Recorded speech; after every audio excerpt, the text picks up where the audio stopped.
un nouveau Galactique au Real Madrid à peut-être plus de 100 millions d'euros. On s'interroge sur qui est ce nouveau Galactique, qui est cette nouvelle cible du Real Madrid. Bonjour, moi c'est Maxence de la chaîne Contre-Pied. C'est ma toute première vidéo, donc n'hésitez pas à me donner de la force, que ce soit like, commentaire, abonnement, ça me donnerait énormément de force, surtout pour le début, pour m'encourager.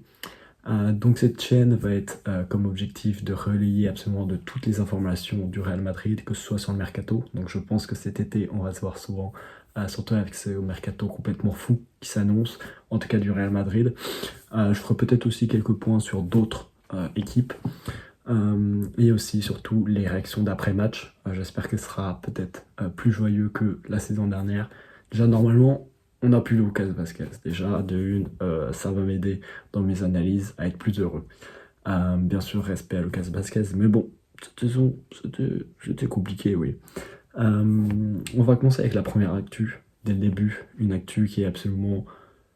Personne s'y attendait, qui a été annoncée par Marca hier vers 22h50 à peu près. Nico Williams serait surveillé et le Real Madrid voudrait Nico Williams dans son équipe. L'ailier gauche espagnol de l'Athletic Bilbao serait une cible prioritaire. En tout cas, ça serait assez chaud.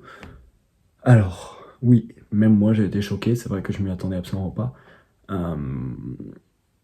C'est Marca qui l'a sorti, j'y crois quand même, bien sûr, parce que Marca ne sort pas n'importe quoi, même si on sait très bien qu'ils vendent leurs journaux, mais je n'y crois pas réellement, ou alors si il y a sa venue, il y a forcément un départ, et j'ai bien peur de ça, mais je pense que s'il vient, déjà de une, Rodrigo c'est acté, il part. Mais même, c'est encore un ailier gauche, encore, ça va être un ailier droit, ok, là j'aurais complètement compris. Mais surtout que je pense pas qu'on va jouer à 3 attaquants devant. En tout cas, moi je pense que ça va être 2 attaquants et après Bellingham juste en dessous ou Arda Güler et Bellingham recule un petit peu. Mais faut prendre quand même cette source au sérieux, mais ça veut dire que il a clairement un renouveau qui est demandé à Real Madrid. Et peut-être Pérez veut, et en tout cas le board du Real Madrid, veut peut-être des joueurs aussi espagnols qui fonctionnent bien. On l'a bien vu avec Yamal au Barcelone, chez le rival. Donc peut-être que ça donne des envies au Real Madrid et ils ne veulent pas laisser Nico Williams au Barça pour pouvoir former la paire Nico Williams, Lamine Yamal, qui va terroriser malheureusement des défenses pendant plusieurs années. Donc peut-être le board du Real Madrid se pose la question de s'attacher aux services de Nico Williams par rapport à ça. On voit bien qu'il y a une envie de vouloir des joueurs espagnols. Voilà, et moi je trouve que c'est très bien, parce que peut-être on manque un peu d'identité espagnole, etc. Et avec la perte surtout de Nacho, je trouve que c'est très compliqué. Nacho, Ramos, ça commence à dater, mais voilà. Donc, personnellement, j'y crois pas, mais affaire à suivre, attention, parce que sinon, ça pourrait clairement redistribuer toutes les cartes au sein du Real Madrid, au sein des joueurs. Moi, personnellement, je l'espère pas en termes d'organisation, parce que déjà, on a déjà trop de joueurs à gauche. Bellingham est quand même axé à gauche, Mbappé axé à gauche, Rodrigo axé à gauche, Vinicius axé à gauche. Ça fait 4 joueurs.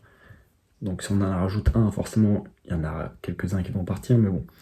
Et attention, Vinicius qui n'a toujours pas prolongé, ça aussi il faut faire gaffe. Contrat jusqu'en 2027, faut faire gaffe. Parce que apparemment Vinicius demande des exigences salariales assez élevées, en tout cas plus élevées comparé aux souhaits du Real Madrid. Moi je veux qu'on le prolonge, c'est quand même un joueur qui nous a fait gagner 2 LDC récemment, il a été buteur dans les 2 finales, c'est pas rien, et un joueur comme ça, il n'y en a pas des milliers, j'ai peur qu'on le regrette énormément. Maintenant, passons à une prochaine cible, une prochaine rumeur. Enzo Fernandez de Chelsea, qui avait été acheté 120 millions, il me semble, en tout cas très cher, qui a un contrat jusqu'en 2031 aussi, il me semble, en tout cas un contrat très long. Donc le Real Madrid s'intéresse à Enzo Fernandez, une source argentine, mais aussi une source Goal Brésil, le milieu argentin de Chelsea. Cependant, c'est un prix extrêmement onéreux. Donc c'est un milieu à prix d'or clairement, surtout qu'avec son contrat on va devoir payer ses années restantes de contrat, même si personnellement je vois dans la communauté Real Madrid sur Twitter qu'il est très rejeté, tout le monde se dit pourquoi lui, enfin limite se moque, Enzo Fernandez, c'est quand même quelqu'un. Je vous invite à voir les matchs de Chelsea. Certes, Chelsea, c'est pas la meilleure équipe actuellement, mais Enzo Fernandez, pour moi, c'est un des profils qui ressemble le plus, en tout cas à Toni Kroos, pour moi, je trouve, dans le foot actuel. Même si on est tous d'accord, pour moi, ce serait une erreur de mettre 120, son prix à peu près fixé à 127 millions, ce serait une erreur. Ce serait clairement une erreur. Pour moi, tu peux acheter encore un défenseur avec ce prix. Un défenseur et un milieu, voire peut-être un autre joueur. Donc ça fait 3 quand même. Euh, donc, certes, dans l'idée du profil, j'approuve, même si on va pas se mentir avec récentes paroles avec l'Argentine, qu'il a vu quelques propos, on va dire, racistes. Euh, Moi aussi, ça me refroidit et je veux pas un joueur de ce type, surtout que le Real essaye de faire gaffe quand même à recruter des joueurs assez, assez calmes, assez, on va dire, qui n'ont pas fait de bavure, même si Vinicius cloche un petit peu par ses énervements. Mais voilà. Maintenant, passons avec encore un autre milieu. On voit bien que le Real Madrid veut réellement recruter au milieu de terrain. Ce qui me fait plaisir, moi je pensais qu'on allait vraiment juste recruter un défenseur, 2 latéraux, et c'était fini. Au final, non. Angelo Stiller, ça on parle depuis un petit moment. Juste avant d'en parler, j'ai vu énormément sur Twitter, parce que voilà, sur Twitter c'est un peu le réseau de la vanne, etc. Mais des fois ça dérape énormément. Voilà, ça l'a vanné sur son nez, etc. Ses particularités physiques. On est personne pour juger ça, et franchement, on juge sur le foot et on s'en fout du physique, franchement, et voilà. Bref, petit aparté. C'est un milieu de terrain de Stuttgart, Bundesliga. On sent que c'est une cible de Xabi Alonso. Voilà, on sent qu'il l'a vu durant la saison et qu'il l'apprécie sûrement. Donc moi personnellement j'ai quelques réserves. J'ai pas vu énormément de matchs de lui. Mais ce qui m'attire, c'est peut-être son prix assez bas. Voilà, il a 24 ans, lui passe un but. Son prix, je pense qu'il serait aux alentours de 30-40. Et la Real Madrid, je pense, payerait à peu près 30 millions. Parce qu'on sait que, à part c'est Holstein qui a beaucoup dépensé, mais on sait que le Real Madrid essaye quand même de moins dépenser possible. Donc, c'est un joueur qui est clairement le profil qu'on cherche, un 6. J'ai vu quelques highlights. Après, les highlights, ça veut tout et rien dire. Donc, moi, j'ai peur que ça fasse quand même un flop. À la Jovic, même si c'est pas du tout le même poste. Mais voilà, un joueur de Bundes, etc. Mais après, voilà, il a quand même été sélectionné avec l'Allemagne. Voilà, c'est pas n'importe qui non plus, hein, clairement. Donc, pourquoi pas? Affaire à suivre. Je vois que ça se refroidit un petit peu. J'ai pas l'impression qu'ils sont à fond dessus. Donc peut-être ils ont une autre cible en tête qui n'a pas encore été sortie dans la presse. Maintenant, on va passer à un dossier presque peut-être finalisé. C'est Alvaro Carreras au Benfica Lisbonne. Donc c'est un jeune latéral gauche très prometteur qui est passé par la Castilla, qui on a vu plein de photos avec Raúl Asensio. Donc c'est un joueur que moi personnellement ça me plaît énormément. Déjà il est grand, je trouve que c'est aussi important d'avoir des latéraux assez grands. Parce qu'on l'a bien vu avec Fran Garcia, le nombre de fois où il regarde la personne sauter et lui il ne peut pas sauter, il peut pas prendre le ballon de la tête. J'en fais des cauchemars, j'en fais clairement des cauchemars toute la nuit. Donc c'est très compliqué à vivre pour moi. Mais en tout cas, Alvaro Carreras a montré une belle performance contre le FC Barcelone, a montré qu'il était dur sur l'homme, a montré qu'il avait une bonne patte gauche. Franchement, j'ai vu des centres. Ça fait longtemps que j'ai pas vu ça avec Ferland Mendy. Ça fait très longtemps que j'ai pas vu ça, même si Fran Garcia, voilà, en faisait souvent. Mais bon, Fran Garcia, c'était un peu, voilà, et c'était le gros costaud. Il courait hyper vite, il faisait des centres, puis voilà, il faisait rien de plus. Là, j'ai vu, il marquait des buts, etc. Après, je mets quand même une réserve. Je mets beaucoup de réserves, désolé, mais je mets quand même une réserve parce que j'ai peur qu'on fasse une Fran Garcia bis. Voilà, un Real Madrid qui recrute un joueur qui était déjà passé par son centre de formation.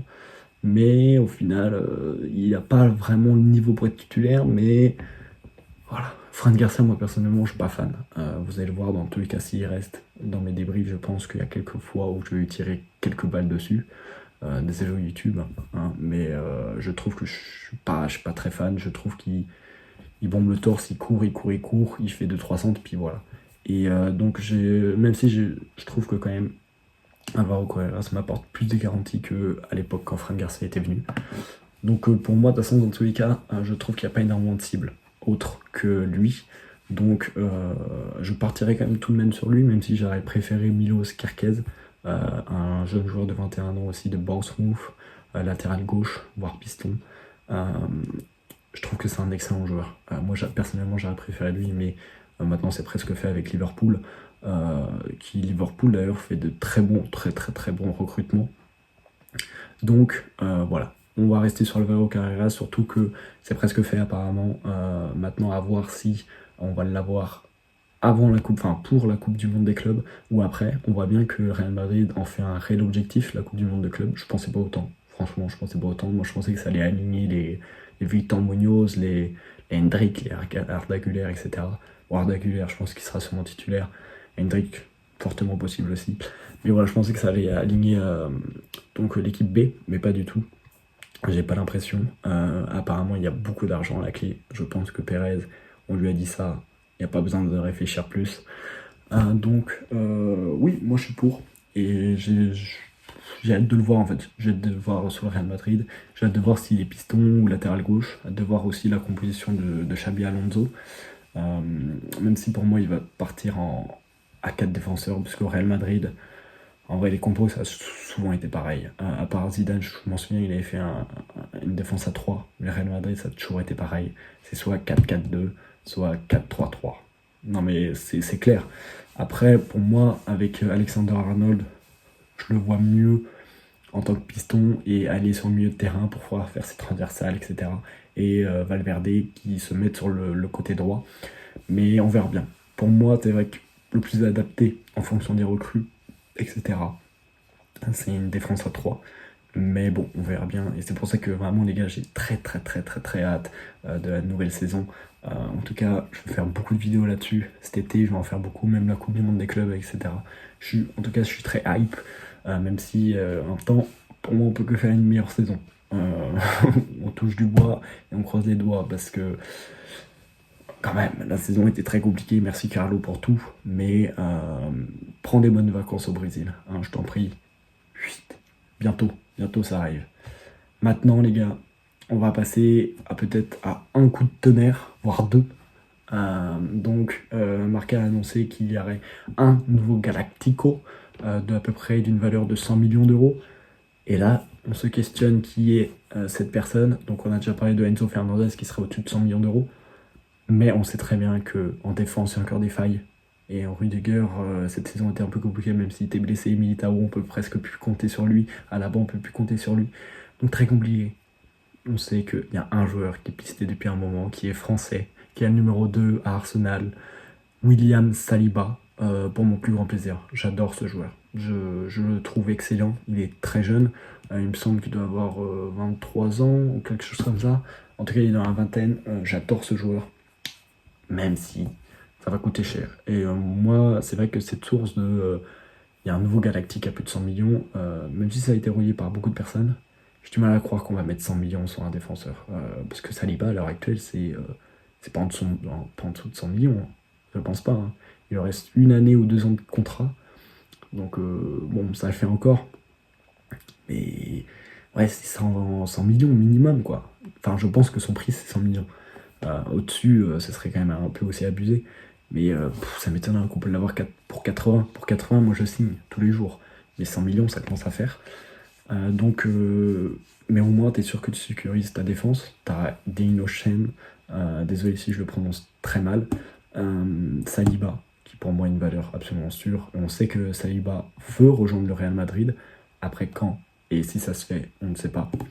Et le Real Madrid, je pense qu'il sera plus sur sa méthode de attendre qu'il ne prolonge pas. Après, c'est très compliqué parce que Saliba, il a quand même une valeur énorme.